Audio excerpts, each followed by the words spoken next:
Hi everyone, this is Yana and I'm back with another video. This time I'll be sharing a holiday card using Spellbinders dies.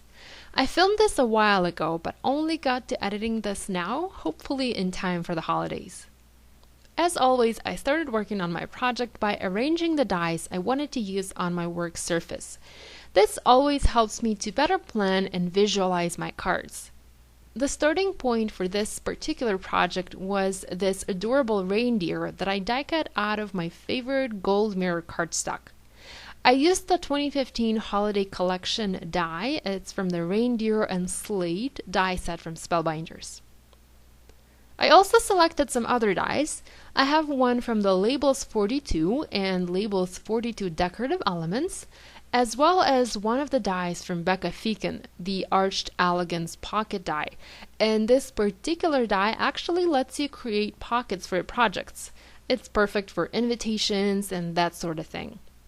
I also already have a pre-cut panel and I cut this one using one of the 5x7 Matting Basics dies, the largest die. The paper that I used is from First Edition, from the Gilded Winter 12x12 line, and First Edition is a UK brand. They have truly gorgeous papers with foil designs, with glitter designs, with, gloss designs, and I've said this a million times already, but their papers and collections are among my top 3 favorite papers for my Spellbinders cards. I'm going to begin by cutting the pocket element out of cream paper. I've taped my die down to the paper using a piece of washi tape, and I'm going to cut and emboss this element in my machine. I filmed this video back in the summer, so I'm still using my Grand Caliber machine and my Artisan Explorer plates, but it really doesn't matter what machine you use. These dies cut beautifully in any die cutting machine. So this particular die, the Arched Elegance pocket, not only cuts but also creates score lines so you can fold the flaps and turn this into a pocket. I want my pocket to be somewhat dimensional. I don't want it to lay flat over my background paper. I want there to be some space in between the pocket and the background. So I'm going to add additional score lines on the side flaps and on the bottom flap to allow for some extra room. I'm not sure if I'm explaining this very clearly, but I'm hoping you will understand what I mean here in a minute. So after I've added the score lines and folded my flaps and inserted the background panel, you can somewhat see that the pocket is dimensional. If I wanted to insert something thick into it, like a layer of craft foam, I would be able to. I'm not going to, but I could. I only added this dimension here to help this die cut to stand out from the busy background of my card. I'm also going to die cut and emboss the Labels 42 elements for my project, using the cream cardstock for the decorative shape and the patterned paper for the plain shape. I rarely work with cream cardstock. This is probably my first time ever using cardstock of this color on a card, so this is a little challenging for me. I could have used white, but I felt like cream would be a better match for this particular card idea and for the patterned paper that I'm using for the background. I felt like this project also needed a little pennant, so I decided to use an enhanced pennant die from the Celebrations line from Spellbinders and die cut that element out of gold mirror cardstock to go with my reindeer. I only cut it partially, and you can see I used a leftover piece of gold cardstock as I knew this element would be hidden, or the top part of it's going to be hidden, and it didn't matter if it was fully cut or not. I did create an additional banner out of cream cardstock using another die from the Celebrations line, and I used the enhanced banner this time. I'm going to go ahead and use double-sided tape. This is high-tech double-sided tape from Express. I got this as a sample at CHA and I've been using it here and there for my projects. It does the job well, however, it's not your super strong tape. So I've added this tape to the flaps of my pocket, flipped it pretty side down, placed my patterned paper on top, also pretty side down, and folded and adhered the flaps. And this is what this piece now looks like. I just love this extra dimension here.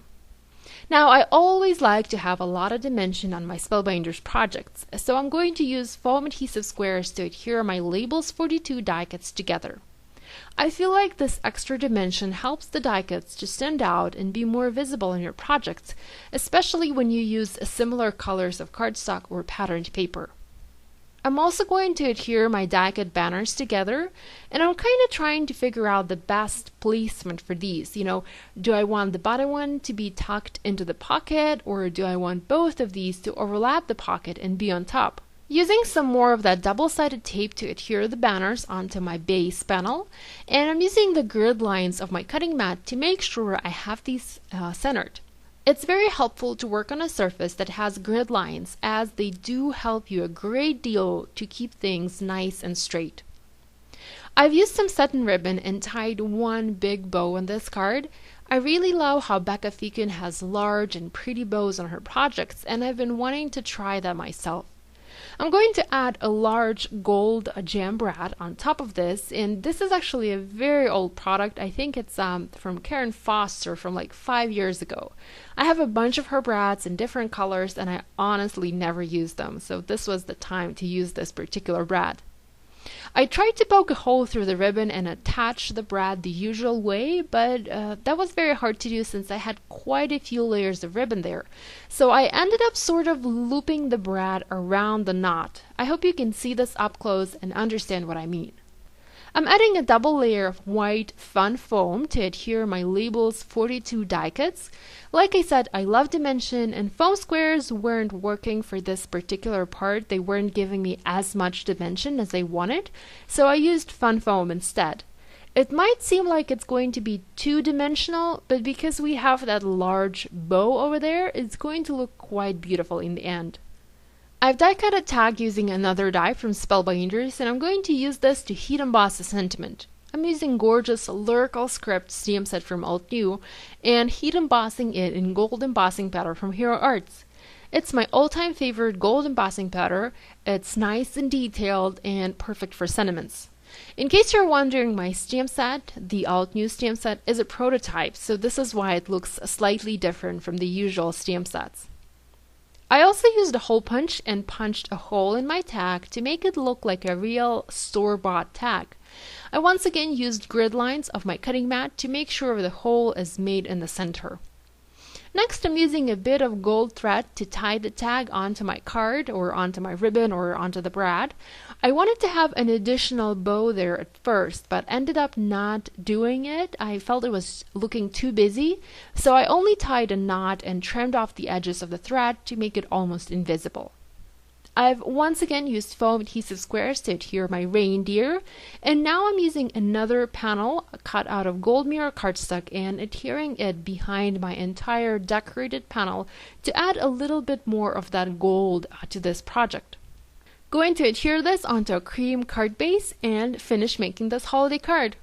This project measures just a little bit more than 5 by 7 inches. Now, I rarely make projects like these, but to tell the truth, these are among my absolute favorites. I love to use a lot of Spellbinders dies on a single project and just mix and match the designs and layer them for fun results. I hope you enjoyed watching this video and feel inspired to create. If you like this card idea and this video, please give it a thumbs up, drop me a comment, I love hearing from you, and maybe share this video with a crafty friend who is also a fan of Spellbinders. I have lots more project ideas on my YouTube channel, including a couple more holiday videos using Spellbinders dies and similar papers from first edition. I'll have the dies and the paper listed in my video description for your convenience. Thanks so much for watching. I'll see you next time. Bye!